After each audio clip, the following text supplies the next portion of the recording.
How would you handle it? Industrialization spreads. Topic 5.4. How did different modes of industrial production develop and change over time?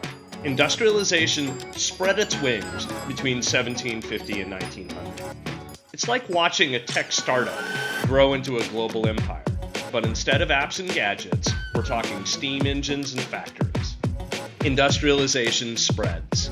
Imagine industrialization as a viral dance challenge. It started in Britain, and before you know it, everyone in Europe and the US was doing it. Steam power.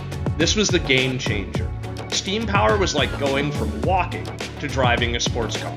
European countries and the US hopped into this car and zoomed ahead in manufacturing. They started making everything faster and cheaper than ever before.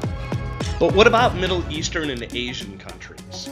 They were still crafting things the old-fashioned way.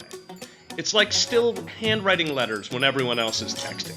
They kept making great stuff. Ships in India and Southeast Asia, ironworks in India, textiles in India and Egypt, but they couldn't keep up with the industrial speedsters. Spread to other regions. Industrialization didn't just stay in Europe and the US. It spread like a catchy song.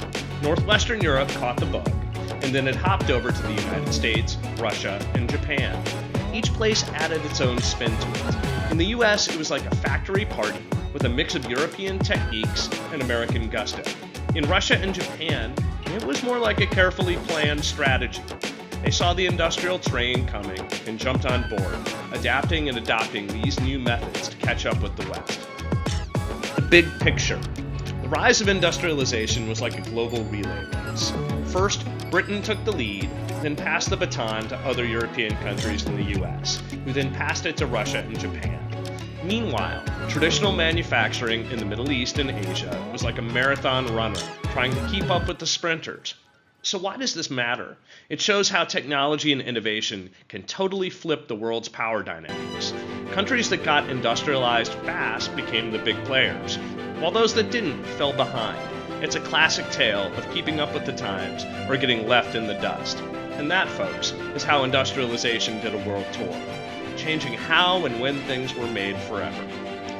If you have some ideas about how industrialization in the future will change the planet, please share them in the comments, like the video, and subscribe for more.